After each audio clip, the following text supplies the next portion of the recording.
All right, it's me, Dee Dee, and Steve. me, Steve. And we're still waiting for Lindy to come out.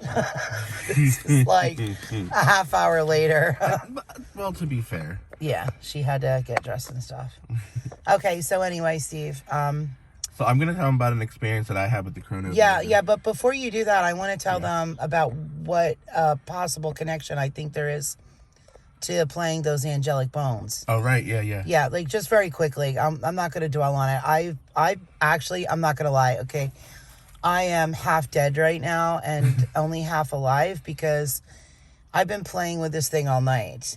And then when I stopped playing with that, I started playing with a ring. So I've been really having a good time. But anyway, I think because I'm not asking for a certain date, time, or place, my guess is that there is a possibility that between the angel playing the wings and the darn 1.5 foot long penis demons, there could be a connection there somehow. Penis demons. And what I'm thinking that connection is, honestly, is that because we're talking from the 1700s till now, and remember I told you about the babies, like I wondered, do they grow and do they have kids? Do they, is there a bloodline with them?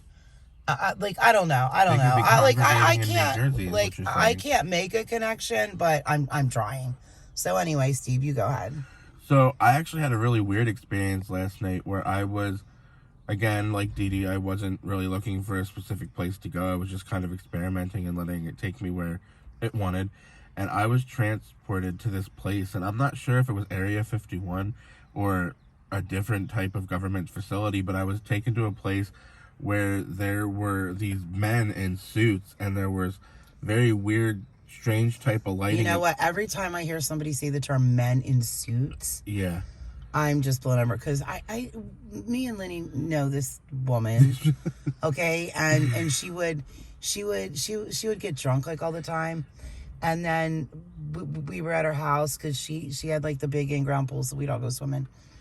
And she would snort her coke. Oh, jeez. No, she was a cokehead. She did like a lot of coke. Like, we had to rescue her one time. Oh, jeez. No, yeah, because I believe you. Yeah, because we were working with this guy. We'll see, his last name is Tolofson. Okay, we were working with him, and he was like a big cokehead too. And he had a girlfriend named Gloria, and Gloria really wanted to marry him. Gloria thought like this was going to be her husband. And I kept telling Gloria, it's not going to be your husband. Right. He is like a cat in heat, okay? You're not getting this thing. Gloria, you're like, because Gloria was a decent woman, and I felt really bad for her. Because Mark was banging the hell out of Jean. Like, he's just banging away. And supplying the coke and stuff. So, Lindy got mad, and she went over to the apartment. And we used to call, because he said he was, I can't remember if he said he was from Texas or he had worked out in Texas a lot of times. I can't tell you what we did to him, but we did something to him. And it had to do with something coming out of Texas. So get out of here. But Lindy got really mad, and Lindy went over there, and Lindy was like, I'm sick of your bullshit. You're not going to play this bullshit anymore. And Lindy took this big bag of cocaine and shoved it in his twat, and he tried to kill her. Remember that, Lindy? I sure do. She sure does. I sure do, she said. Yeah, she does. So she flushed it down the twat, and he was yelling, I'm going to kill you. I'm going to kill you. But anyway, this woman, and because he tried to kill Lindy, so then I got him. And I'll leave it at that. But when we went into this club the next day, everybody suspected that Lindy and I had gotten him. And we just sat there with smirks on our faces like, you can't prove shit. And that's what we did. And then one day, I'm sitting at the desk, and he's sitting across the desk with Gloria. And he dove down on the floor to bite my crotch underneath the desk. The hell? I kicked him so hard in his face, he went backwards. I'm telling you. And I looked at Gloria. I said, Gloria, now as a woman, you're going to sit there and you're gonna want to be with somebody who They're tries trying to bite your crotch. who tries to dive their head into my vajayjay. Like, honestly, like, what is up with that? He's a crotch diver. He's a crotch He's diver. a muff diver. Yeah, yeah, he was, but he was diving on everyone when she wasn't around. And honestly, Gloria was a really nice lady. She was a really nice lady, and he was just taking advantage of her. I mean, she had like fried, bleached hair. Like, her hair was like totally fried. Like, she put her hand in an electrical socket. She didn't have, like, she was, you know, very poor, and I used to try to help her out all the time. But she was like a very nice lady, but she wasn't what he wanted to be with. He was looking for the runway model. You know what I mean? Mm-hmm. And Gloria wasn't the runway model. And the other one that did the coke all the time. Anyway, I'll get to where you go to the men in suits. Hold on, I'm getting there. So the other one that did the coke all the time, she thought she was a runway model.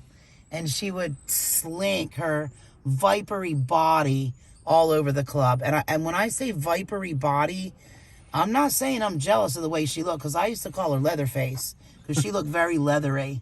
You can talk, Lenny. Oh, Steve, can you pop trunk?